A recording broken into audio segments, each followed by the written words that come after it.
All right, guys, I am going to go through your quiz problem by problem right now.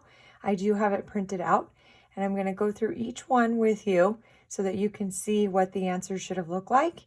If you follow this along and you're taking really good notes, you should do very well on the retake. So question number one. Question number one says, which statement is false? And you had multiple choice. So you had all fractions are rational numbers. So remember when I did talk to you guys about rational numbers, I talked about this real number system. Real number system, it umbrellas the whole, everything I'm going to show you right now. It kind of covers every set of number that we're going to go over. We have rational numbers and we have irrational numbers. Rational numbers are numbers that can be written as a ratio. So we're thinking of an integer over an integer, something like 2 over 3, negative 5 over 7. All of these are integers over another integer. So you're thinking about fractions in this one. Remember that even numbers like 2 can be written as 2 over 1. So we're able to put all of the numbers such as 0 would be in here. Numbers like 1, 2, 3. We also have -1, -2, -3. These are all considered rational numbers because they can be written as fractions. Irrational were those weird ones. These were numbers like pi. These were numbers that do not repeat. Remember, they do not repeat, and that they do not end. So there's no ending to them. They just kind of don't make any sense. Like pi, the equivalent of pi, you guys have probably seen that it's usually an approximate 3.1415972. It keeps going on and on and on. There's no repeating here. It doesn't repeat. It doesn't end. It keeps going. We also talked a little bit about square roots. So square root of 4 is going to lie under rational because that's an equivalent to the number 2. Whereas something like the square root of 3, that's going to be a little bit different. That one's got an approximation. There's no number we can think of that when we multiply it by itself, we get 3. So there's an approximation in here, and you guys, you can put it in a calculator to get a decimal approximation. We're thinking of like 1.4, something that's just going to keep going on and on and on. So these weird square roots that don't work out nice and even, square root of 15, square root of 7, square root of 5, those are all going to be considered irrational. So rational numbers, all fractions are rational numbers. This is a yes. That is true. All whole numbers are integers. So remember, right underneath rationals, we had integers. Integers are negative numbers, 0, and positive numbers. There's no parts in integers. The fractions come in when we introduce up to rational numbers. Fractions and decimals are going to lie in here. With integers, we're talking about whole pieces, positives and negatives.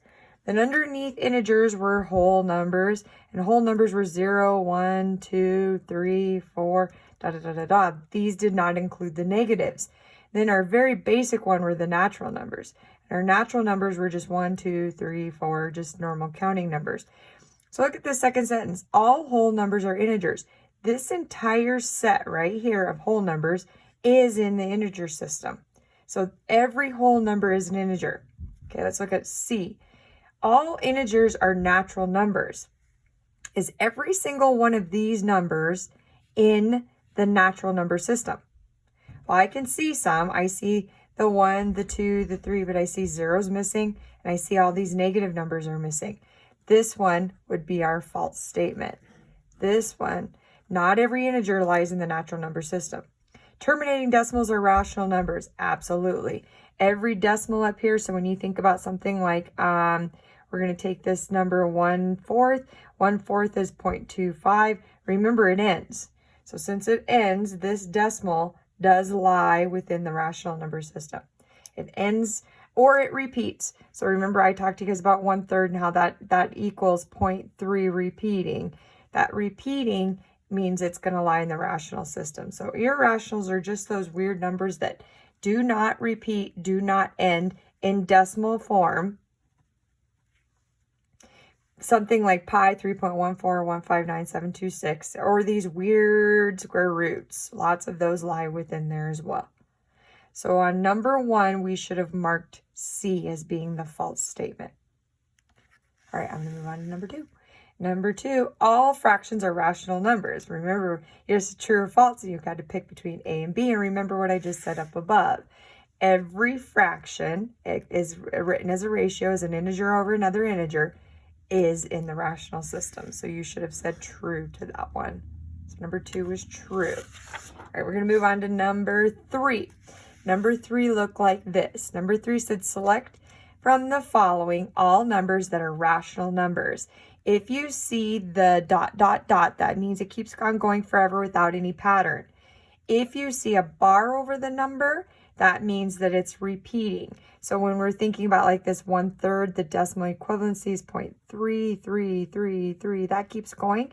We put a little bar over that to tell you that that just keeps going and going and going as a 3, does not turn to a 0 there.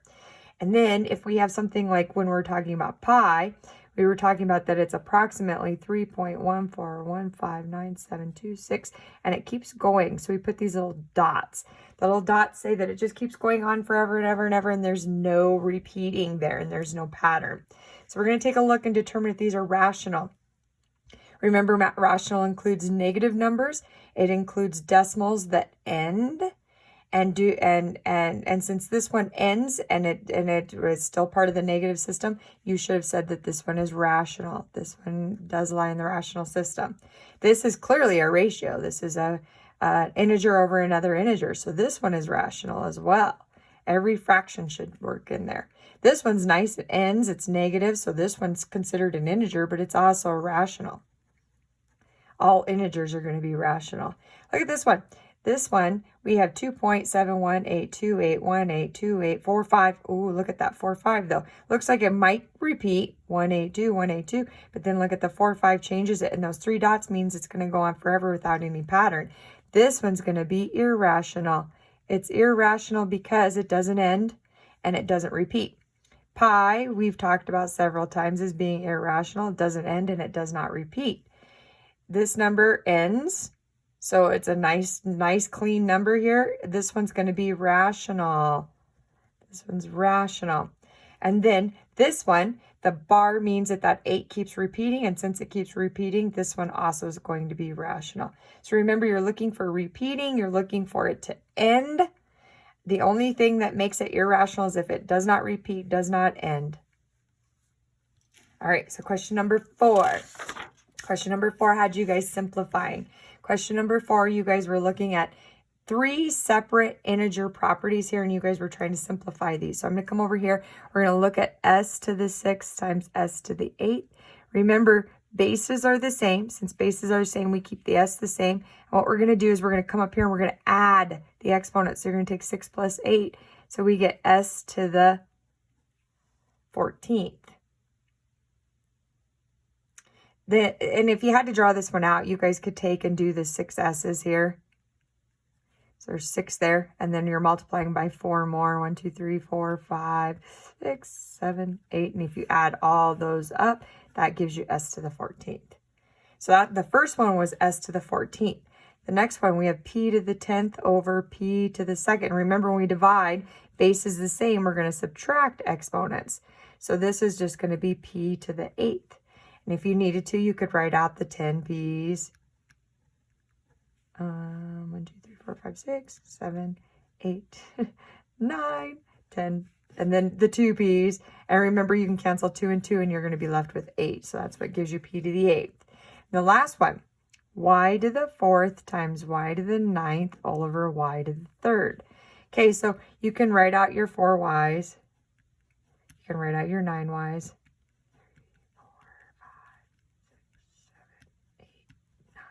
And then we can write underneath our 3 y's. When you write out those 3 y's, you can cancel 3 with 3. So you're going to be left with 1, 2, 3, 4, 5, 6, 7, 8, 9, 10. So we got y to the 10th. You can apply the rules here. When you multiply, you're going to add. So you're going to get y to the 13th over y to the 3rd. And then remember that you're going to subtract those exponents because it's division. So 13 minus 3 gives you y to the 10th. So I should have had the answer of s to the 14th, p to the 8th, so s to the 14th, p to the 8th, and y to the 10th. Looks like C was going to be my right answer for number 4. All right, Number 5. We're writing 5 to the negative 15th using a positive exponent. So what you're going to do is we have 5 to the negative 15th. Remember to make that a positive exponent. This is as a fraction. It's written all over 1. You're going to do the reciprocal. So you're just going to flip it. So I'm going to flip it and I'm going to write this as 1 over 5 to the 15th. I didn't want you guys to do this part. Doing 5 to the 15th and actually multiplying all of this out. Whoa. This is why we would use a calculator. And I did not ask for you guys to use a calculator on this one. So I didn't want you guys to compute any further. I was looking for you guys to write in here 1 over 5 to the 15th power. So you were going to use your keys and you were going to push 1. And then you were going to, like, here's your fraction. Then you're going to do 5. And you're going to look at this one to the 15th power. So 1 over 5 to the 15th power for number 5. Okay, now we're going to move on to number 6. Number 6 was asking you guys to write 0.004 in scientific notation. Remember, we're taking the decimal and you guys are going to hop it over. 1, 2, 3. You're going to make it so that there's only one digit in front of that decimal point. So this is going to be 4 times 10. And remember, every hop, 1, 2, 3, you're going to count. And since we're moving to the right, should be a -3 exponent. So you guys would have plugged this in. You guys would have done your 4 and you would have did times. Where's your times on here? Times 10. And then you would have raised that to the -3 power. That's how you guys would have clicked that on there. Make sure that it's -3. Always think to yourself, when this is negative, you're talking about a small number. When it's positive, you're thinking a large number. And this one's itty bitty. It's not even close to 1. This is 4 thousandths. Ooh, tiny, tiny, tiny. All right, we're going to go down and look at our next one. Our next one was 2.3 times 10 to the -3. We're going to take this back to standard form. The negative means you're going to move this decimal point to the left. Remember, we're thinking small numbers. So 2.3, we're going to hop this 3 times. 1, 2, 3. Decimal point's going to go there. You're going to fill in with zeros. We leave everything else. So this should have been D was my answer for that one. 0.0023. All right, we're going to move on to question number 8. Question number 8, we're writing in scientific notation again, but this one's going to be a big number. This time I'm taking this, and instead of, unlike this other one that I just did, and I was moving to the right, this time I'm going to take the decimal point and I'm going to move it to the left. So I'm going to hop this one over 1, 2, 3, 4, 5 spots. Remember, I can keep that because that decimal point lies right after that 3, so I can just write this as 3 times 10, and I hopped 5 spots. This is going to be positive. So the positive exponents are with large numbers. Think to yourself, whenever you're writing a large number in scientific notation, you're going to have a positive exponent. So that was number 8. I'll move on to number 9.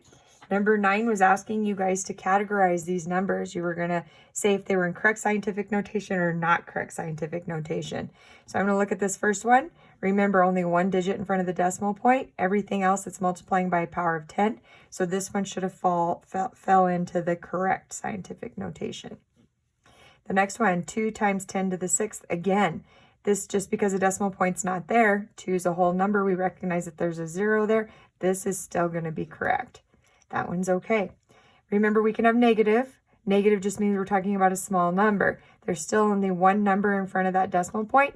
Everything else after the decimal point are numbers that work for us.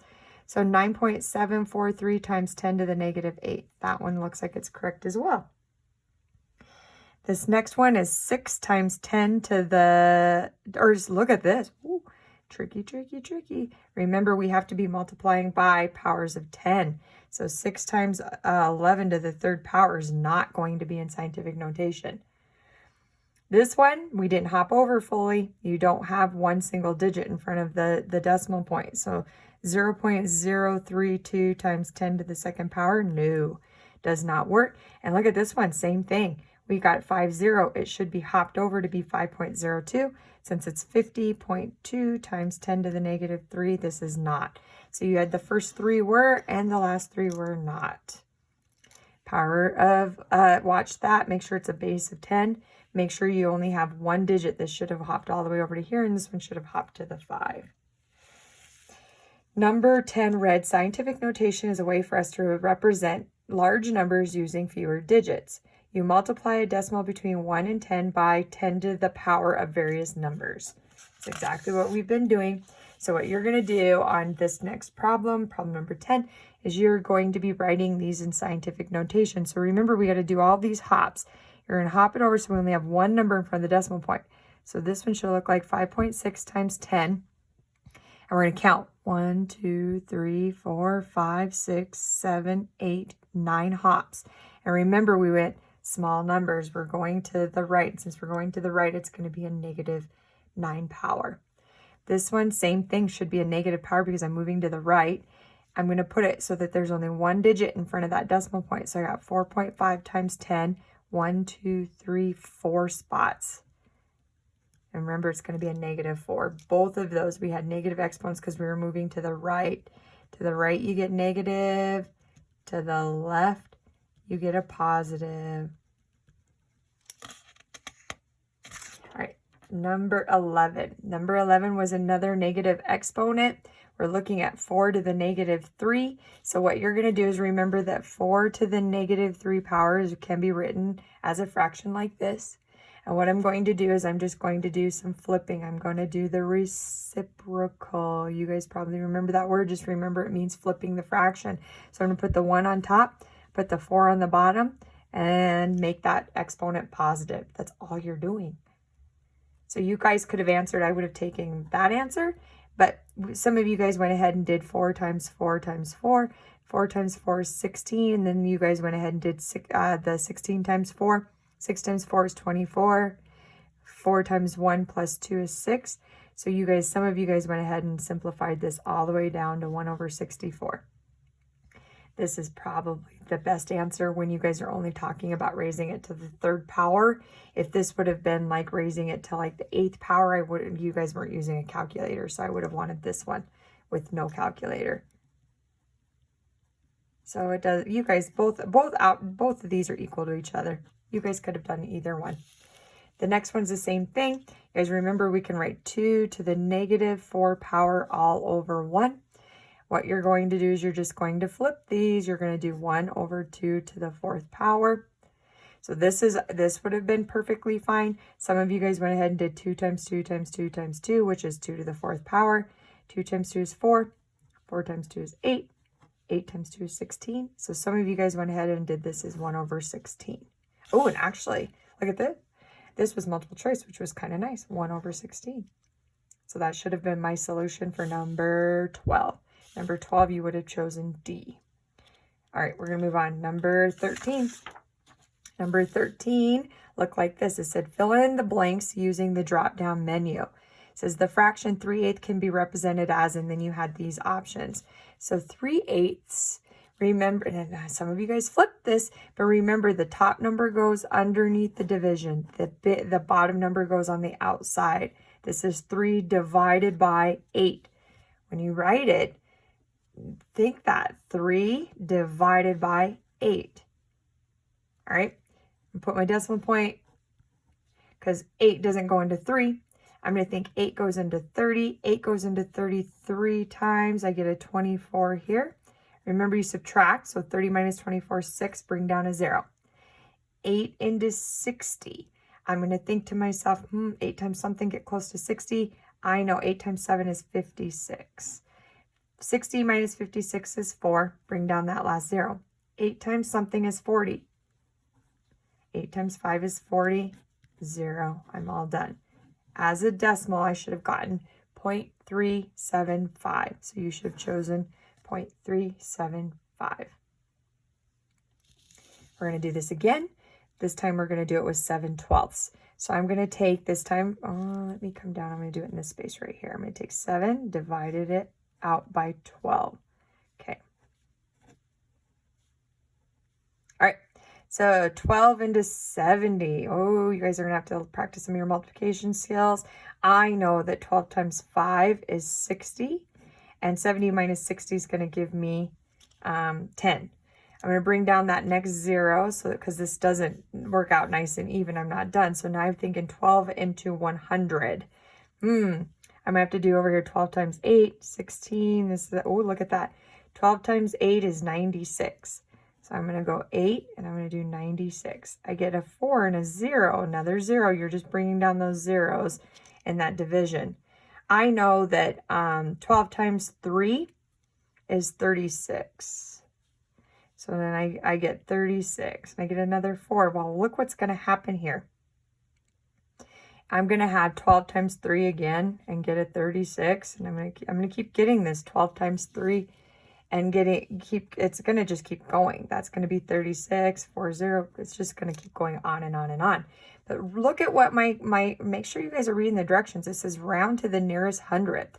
That's 2 decimal places. So I'm looking at this, and I'm going to go 1, 2 decimal places. Remember, rounding, go right next door. If this is 5 or more, this is going to go up. If it is 4 or less, it's going to stay the same. So your answer for this one should have been 0.58. Be done from there. That's all you guys had to do. Okay, we're going to do another one. 5/8 into decimals. 5 divided by 8. All right, here we go. 8 times something's going to give me 50. I know that 8 times 6 is 48. All right, now I'm going to do my 2, 0, because 50 minus 48 is 2. Bring down that 0, I get 20. 8 times 2 is 16. I get a 4, 0. And then 8 times 5 is going to give me 40. And then when I subtract the 40, I get 0. So I'm completely done with that one. This one, as a decimal, should have been 0.625. That was question number 15. All right, and that's what you guys were inputting right up here, was you guys were putting in 0.625 for that one. All right, number 16. We're going to convert this 0.12 into a fraction. Remember my rules that I talked to you guys. I said read it properly, write down what you're reading, and then I wanted you to reduce it. All right, so this, when we read this properly, this is the tenths position, this is the hundredths position. So it looks like we have 12 hundredths. Now, this isn't, that's accurate, but this piece was missing. You guys didn't reduce it all the way. So make sure that you're looking at this. I know this is even, so I can at least do divide by 2, divide by 2. So this could have came down to a 6. This one could have come down to a 50. I also know these are even, so I can divide by 2 again, divide by 2 again. 6 divided by 2 is 3. 50 divided by 2 is going to give me 25.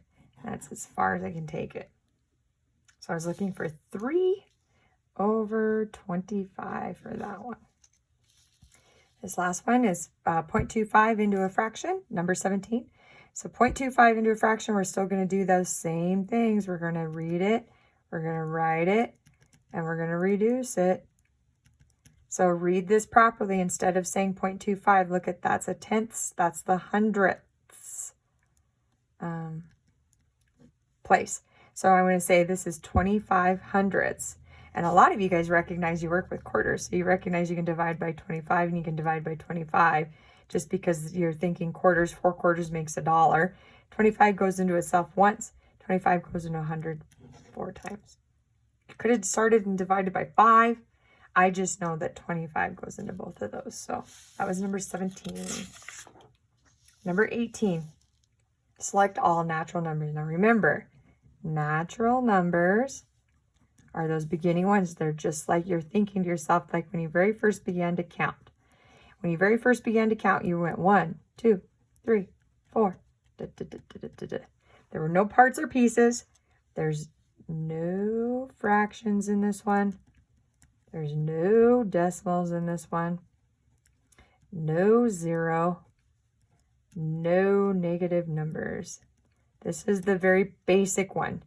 Then when we went up to whole included these. So this one, this is where we introduced the whole number system. This is where we did integers. These two were where we became rational.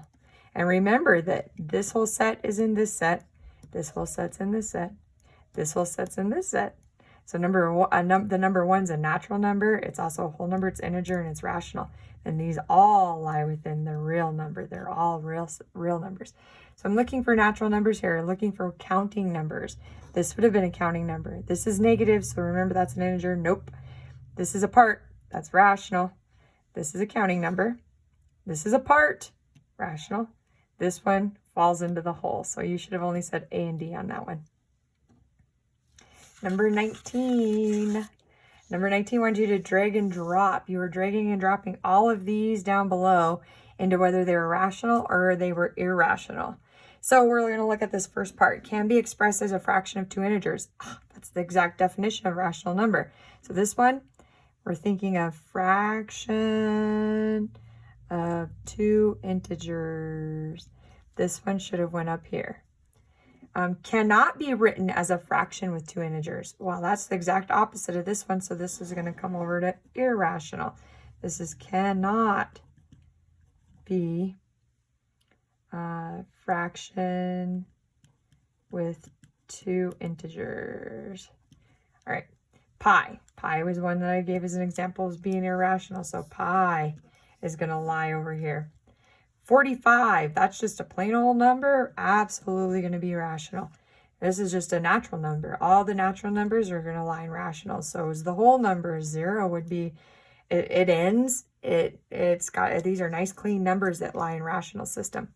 Can be a terminating decimal. If it ends, terminating means ends. If it ends, it's rational. So terminating decimals lie here. This one, yes. Can be a number that repeats in a pattern. Remember, repeating goes in here. So if it repeats, it's going to be rational as well. Is a decimal that does not end or have a reading. If it does not end or repeat, it's going to be irrational. So this one is going to go up here. This is a negative number, but look at this negative. 8, 7, 2, 6, 3, 5, 4, 8, 2, 1. Doesn't end, and it's not repeating. So negative 1.87, 2, 6, 3, 5, 4, 8, 2, 1. That's irrational. Look at this one, though. 4.33333, and this means it's just going to keep going with those threes, and it keeps repeating. This one keeps repeating. So 4.333 ... That's that repeating. Yes, that's going to be a rational number. Square root of 11. Not a nice even square root. I can't think of a number times another number that gives me 11. Square root of 11 is going to be irrational. 36 over 6 is just, if you simplify this, 6 goes into 36 6 times. This is just the same thing as 6. So, and that's just two integers over each other. So that's going to be rational. This one, it's a negative number. It's a part. It ends. This is a nice terminating decimal. So this one works as rational. The last one, integer over another integer. Negative 5 over 7. That would be our rational numbers. So you're splitting all these. Remember that these are those do not repeat, do not end decimals. They go on forever and ever and ever. They cannot be written as a fraction with two integers. We're mostly looking at things that are odd like pi or those uneven square roots. Number 20. Which of the following numbers can be classified as an integer? Remember, integers are part of that system where we were talking about 0, 1, 2, 3, bloop, bloop, bloop, and -1, -2, -3, ... So remember that you guys were talking about these numbers that we all of a sudden moved up and we started talking about negative numbers. So I want you guys to look at each one of these on the other side, and there's some clear ones that I know you guys can using this system, you guys can look at and you guys can say, well, yeah, clearly this one's going to be part of that. Clearly this one's going to be part of that. These are just positives and negative numbers, right? I want you to think about this one. This one's got a part. Parts were when we jumped up to rationals. That's where we introduced the decimals and the fractions. Decimals and fractions were not in this integer set. So this is not, and this one is not. This is a totally irrational number right here. So that's not going to be considered an integer at all. So you should have just said B and D on that one. All right, number 21. We're almost done, guys. Hang in there. Number 21 is another negative exponent. So what you're thinking of is this is 2 to the negative 3 over 1. You're flipping these to make it positive. So we're going to put the 1 on the top, the 2 on the bottom as a positive exponent. You guys can do this. 2 times 2 times 2. 2 times 2 is 4. 4 times 2 is 8. So this should have just been 1 over 8. And I believe you guys should have come over here and you guys would have had a multiple choice. This was not negative 1 over 8, negative 6, 8. It was 1 over 8. So we should have said D for that one. Number 22. 2 to the 0 power. Remember, any number, doesn't matter what it is, the 0 power is always going to equal 1. Your answer for that one should have been 1. Number 23. Number 23, we're writing 9/20ths as a decimal. So 9 divided by 20. We know 20 doesn't go into 9, so now we got to think 20 goes into 90. I know that 20 times, you think to yourself, like this is just a 0 on the end, so think 4 times 2 is going to give me 8, and add that 0, so you get 80. It's about as close as you're going to get. You get a 100. Think 2 times something's going to give you 10, 2 times 5. This gives me 100. 20 times 5 is 100, and I got nothing left. Make sure your decimal's in that answer. We should have had 0.45. All right, which of the following numbers not written in scientific notation? Remember, we can only have one digit in the front. One digit in the front times 10 to some power. That's going to be okay. Look at this one. 2 digits in the front. That one's not going to work. This has 1 digit in the front times 10 to some power. That one looks like it's okay. All right, number 25. We're doing another negative exponent. So remember, 3 to the negative 3. It's written all over 1. You can flip these. When you flip these, you're going to put 1 over 3 to the 3rd power. You guys can handle 3 to the 3rd power. 3 times 3 times 3. 3 times 3 is 9. 9 times 3 is 27. So we should get 1 over 27. And again, we're picking that from here. I can see 1 over 27 is the letter F as my solution. So this was your quiz that you guys took. You guys are allowed to retake. If you are going to retake this test, I need you guys to email me the request. After you email me the request, I'm going to give you a code. That code is going to work when you guys go to edsite.com. You guys can go to edsite.com. Oh, there's no dot there. Whoops, I apologize. It is edsite.com.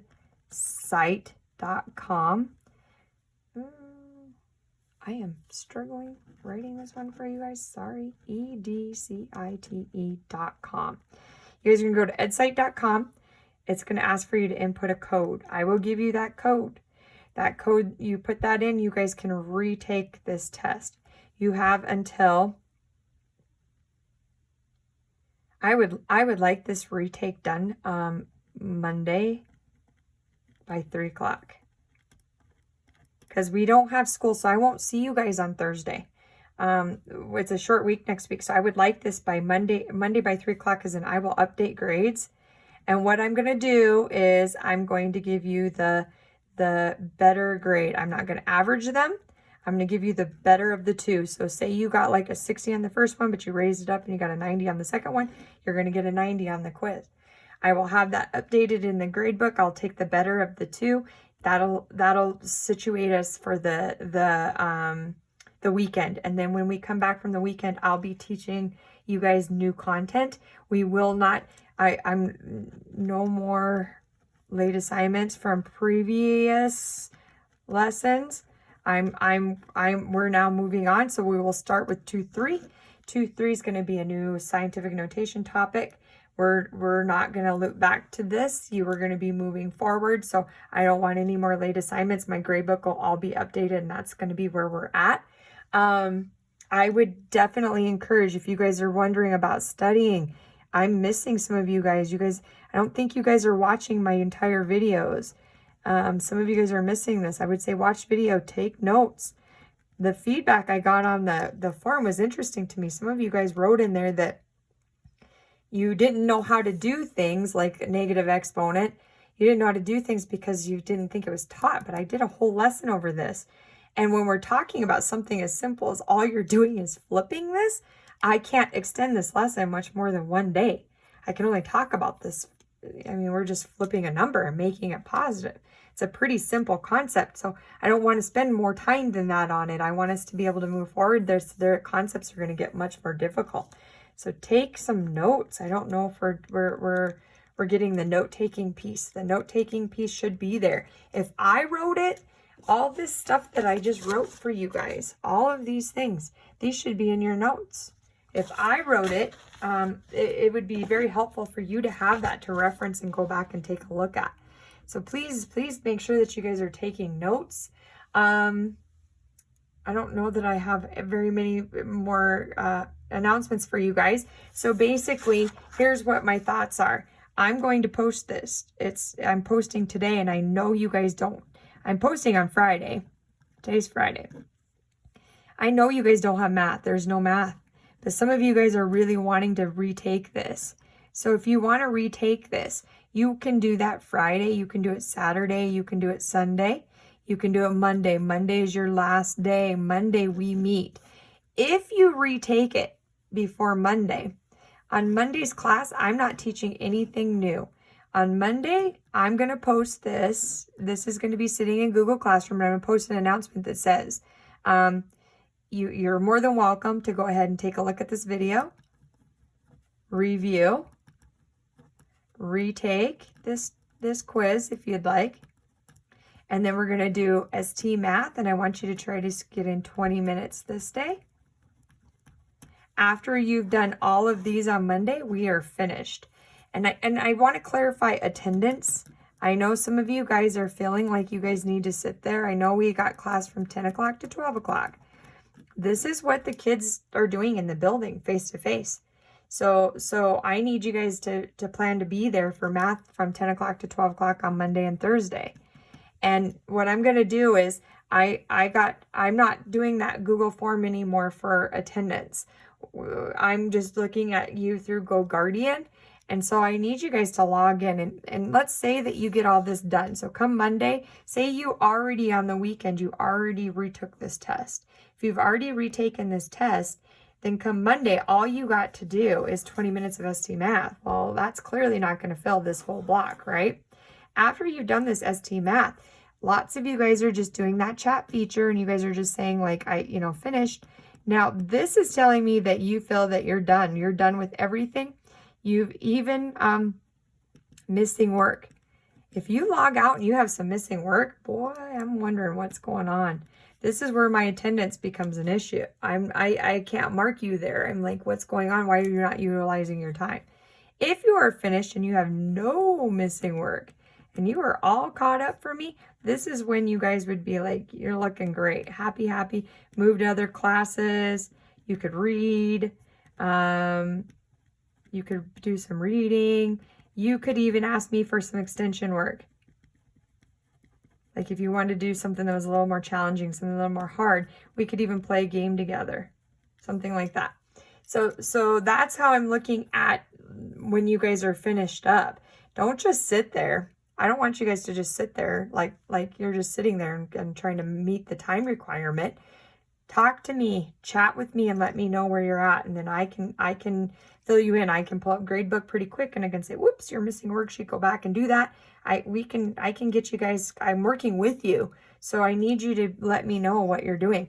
I'm also going to build in, just so you guys know, I'm going to build in some breaks, some screen breaks, so you guys can expect that I'll pop on GoGuardian and I'll say, "Hey, take a minute."